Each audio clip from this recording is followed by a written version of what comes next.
Every hedge fund, every bank, every financial institutional investor is exposed to credit risk, market risk, and operational risk on different aspects of trading, lending, and borrowing in the markets. Hello, everybody, and welcome to this video, which is the fourth video on the foreign exchange. The second video on the trade life cycle of foreign exchange, where we examine the most important role of the middle office. In many banks, this is called as the mid office. But frankly, over the last few years, there has been no other organized division within a bank that has gained so much of criticality and importance simply because of the kind of business that banks do and the need to control, administer, and ensure that banks are compliant with the various regulations that exist in the world. I'm your learning partner Sushila Hariharan, and this is the second video on the trade life cycle where we examine the role of the middle office in a foreign exchange department of a bank. Many times, the traditional definition of a middle office is between the front office and the back office. So we say that trade starts at the front office. I've already uploaded a video on how trade is conducted in the foreign exchange markets. Given the uniqueness of FX markets, it's important to understand the different terms that are there, like ECNs, electronic communications, etc. I'm sharing the link of that video in the comment section below. The middle office is the intermediary between the front office and the back office. The back office does all the settlements. And once this transaction is settled and reconciled, then front office can initiate new trades, new positions in the markets. But who keeps a control? Who is responsible for ensuring that all regulatory compliances are in place? Who is responsible for ensuring that depositors' interest is taken care of? This is the role of the middle office. Typically, most executives working in the middle office would be people who are qualified as chartered accountants or CPAs or chartered financial analysts, and nowadays sometimes even FRM, because they have a solid understanding of risk in a bank. The risk in a bank or in a hedge fund is very, very vast and transcends different aspects of the lending business as well as the trading business. So in this video, we're going to have a detailed look at what does middle office in a foreign exchange trade do. Given the complexities, the global natures of the FX markets, it's important to realize that middle office role is not just confined to only post-trade activities. The middle office function starts with a pre-trade analysis. It is an ongoing function. It happens post-trade, and therefore there is no clear-cut start and end of what is the role of the middle office. Hedge funds trade with other banks. As you can understand, in the foreign exchange markets, they are counterparties to the trade. They trade in various currencies like USD, EUR, JPY, GBP, and in this process, they are either hedging their trades or they are speculating about currency movements. As we have seen in the year 2022, the kind of FX market risk that has existed has been unprecedented. This is largely because of the geopolitical situations. It could also be because the country and the world is grappling with recovery from COVID and so on. So then hedge funds participate in foreign exchange trading across the world with other banks. So these are the kind of participants who are exposed to foreign exchange risk. The hedge fund could be trading as on behalf of its own clients or on behalf of its own trading book, therefore resulting into a position created on account of speculation or hedging of client orders. Let's now take a look at how the basic nature of FX markets puts in place the responsibility of the middle office into great control and greater risk management. The front office is largely an OTC market. OTC meaning over the counter, but I would like to use the term the FX market is a decentralized market. So many of us would be doing trades in the stock exchanges like National Stock Exchange or NYSE. And that kind of trading is called as a centralized trading, where brokers rule the markets. So traders who want to trade have to trade through the brokers on the exchange. So the exchange acts like a centralized trading facility. But on the other hand, in FX markets, the market itself is decentralized, where traders trade directly with each other. Like in the previous slide we just saw, hedge funds directly trade with banks, or banks directly trade with hedge funds. Such a market where there is a direct counterparty exposure is called as an OTC market, an over the counter market, where there is a high degree of customization of products and trades to suit the requirements of the counterparties. Such trades, which are directly between traders, are called as a bilateral trade, and there exists a direct counterparty exposure in this case. In a centralized framework, like a stock exchange, all traders route their transactions through the stock exchange. On the other hand, in a decentralized framework, the traders trade with each other. So banks are trading with each other. The hedge funds are trading with other banks. Speculative investors, like large high net worth individuals, take currency positions in different markets. A decentralized market works like this, as you can understand. There's Bank 2, which is trading with Bank 1 on a Reuters machine or an electronic broker services. So the market makers responsible for bringing about clients together. So the market looks over here very unorganized, very unstructured. Okay.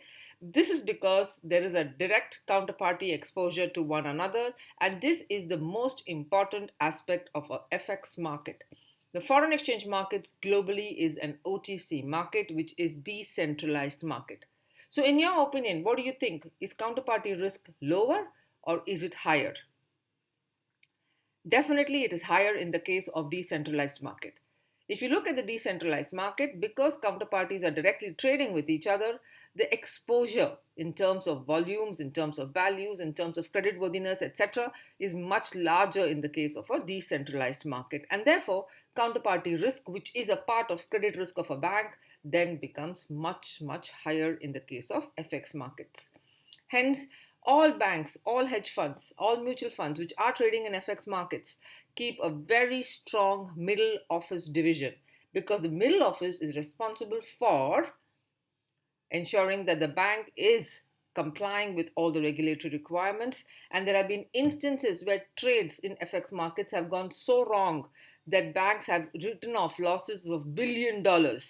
Okay, this kind of this kind of FX risk that is there is very high in the FX markets, and therefore FX middle office is perhaps extremely cautious, and at the same time ensuring that traders do not over trade or under trade in the markets. The middle office role starts pre-trade. Pre-trade requirements in the middle office. Remember, the FX trade is a direct trade. So there is an OTC market. It is direct counterparty exposure with each other. Therefore, pre-trade requirements have to be in place. Like how brokers take from us KYC forms, etc. In the case of FX also, there is a very strong KYC documentation that is required. KYC standing for Know Your Customer, or as I would like to call it, Know Your Counterpart, because in the FX markets, you're directly dealing with counterparts. Counterparty limits are in place. For example, let us see that the HSBC bank is trading with Barclays. Can they trade any amount with each other? No. So HSBC and Barclays do a credit assessment of each other and then decide that in a day, perhaps maximum they can have a USD $100 million exposure to each other. So the FX markets being very volatile, since it trades almost $6 trillion a day, it's very important to have very strict counterparty limits. And banks are urged, requested, and in fact punished if they do not have counterparty limits in place in FX markets. If the counterparties to the FX trade are in the derivative market, like FX forwards or FX futures, FX options, then ISDA documentation comes into place. I will be uploading a video on ISDA documentation soon, because this perhaps is the most critical aspect of a middle office function. Understanding the ISDA documentation. If it's a lending, then understanding the ISMA documentation that is in place.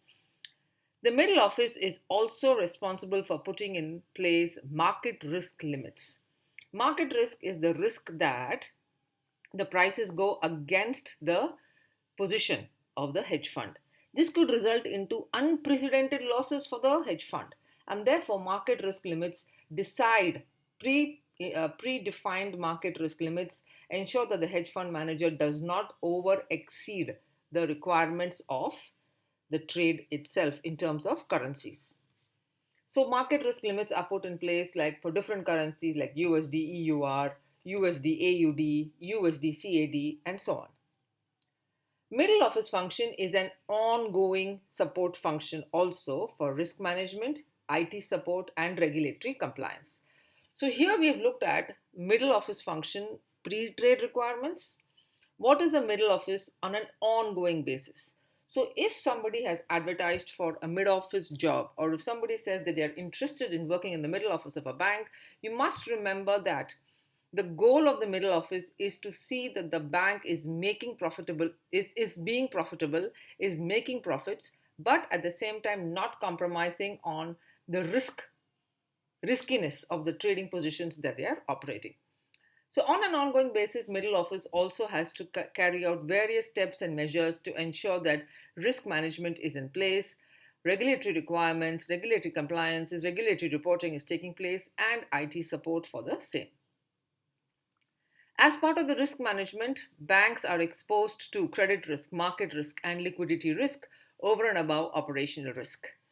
Credit risk is the risk that the counterparty defaults in a forex trade. In a lending trade, it's the risk that the borrower does not pay. The counterparty limits therefore have to be put into place by risk management pre-trade requirement in FX trades because it is OTC in nature. Market risk is the risk that the prices go against the trading position of the hedge fund. So if the hedge fund has taken a long position in USD EUR and USD starts crumbling, then there could be severe losses that the hedge fund incurs on account of this change in the trading position, and trading prices. So market risk is responsible for ensuring that asset diversification, portfolio diversification takes place by the hedge fund as well as by the banks. The third aspect is liquidity risk. Liquidity is the ability to pay committed contractual obligations. Liquidity risk is the risk that the hedge fund is not able to pay out its investors on time, or the banks are not able to pay out their depositors on time, or the banks are not able to pay the counterparties in a trade because of lack of funds, because of funding unavailability, because they don't have the money. Therefore, liquidity risk is a very critical aspect of risk management as well.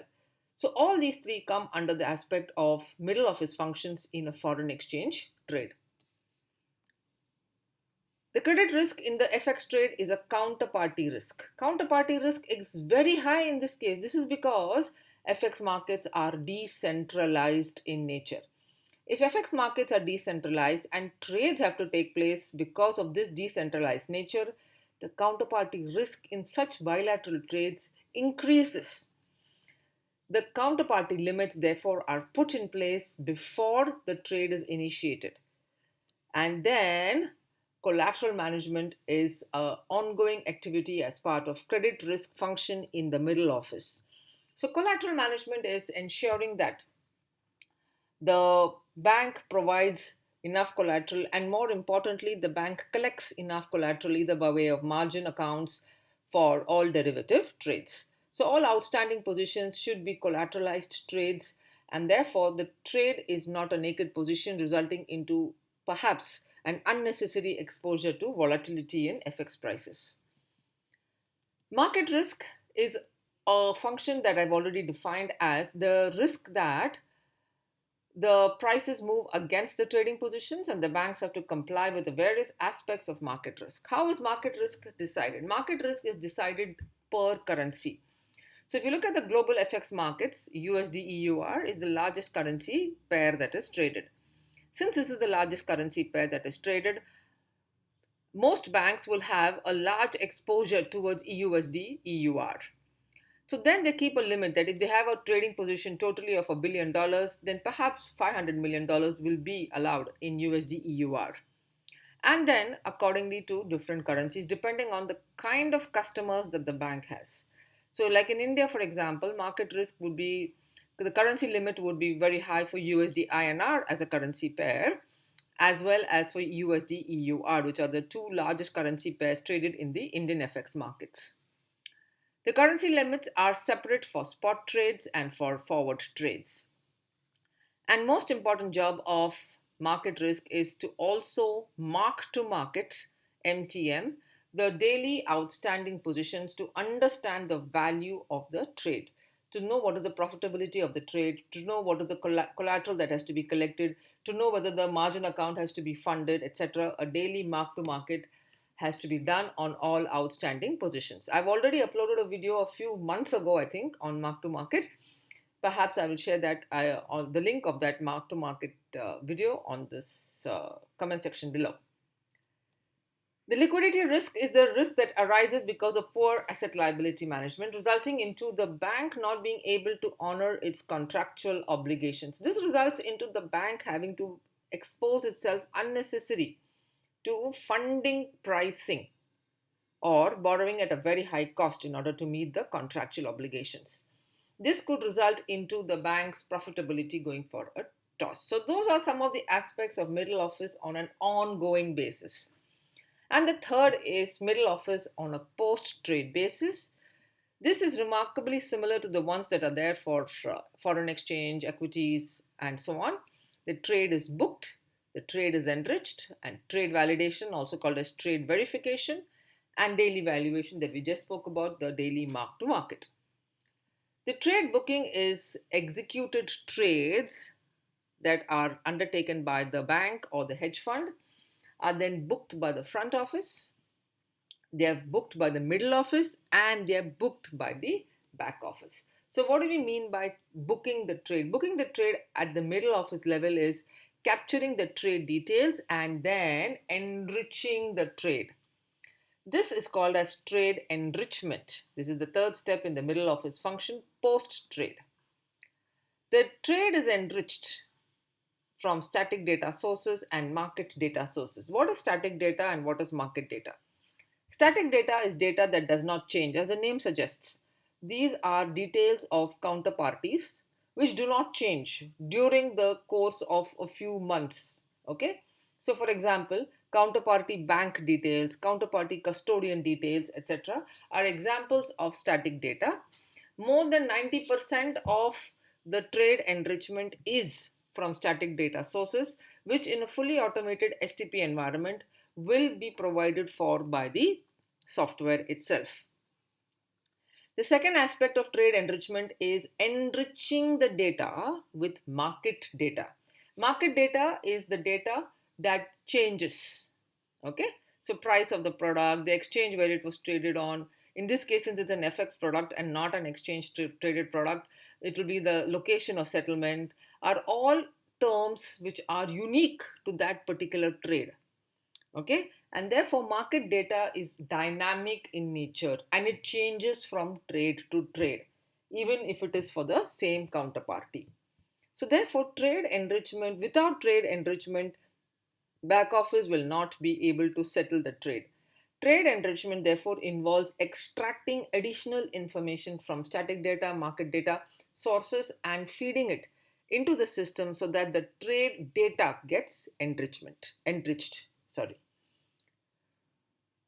Position valuation is called as the daily mark to market of the trade. You know, hedge funds, banks, etc. are very large participants in the FX markets, and therefore, because they are such huge aggressive traders in the derivatives market, their positions run into millions of dollars. The FX markets, being very volatile, have to therefore have mandatorily margin account if it is foreign exchange futures, and if it's foreign exchange forwards, then there is collateral management that has to be done on a daily basis. This enables the bank to be in control of the position and not allow any wayward position to go away from the bank, resulting into million-dollar losses for the bank. The position valuation has to be timely and accurate, otherwise the front office dealer, when he gets up the next day morning, will not know what would be the mark to market of that particular trade. The middle office objectives. What are the goals of the middle office?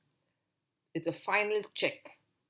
before the trade goes to the back office for settlements. At this point of time, at the at this juncture of back office, payments have to be made, payments have to be received, there is cash movement involved, there is fund movement involved, there is collateral movement involved, and therefore everything that comes from the middle office has to be timely and accurate.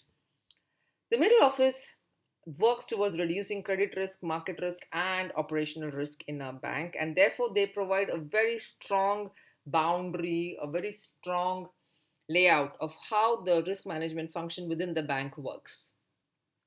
This shows that the securities trading organization is in control. The STO is in control, and therefore there could be timely, accurate client servicing of the data that is there. This makes the back office job also easier. It makes the front office job more seamless because these activities ensure that the front office is able to trade in a more seamless manner. Thank you everybody for watching this video. If you have any comments, do post it in the comments box. I'm waiting to hear from you.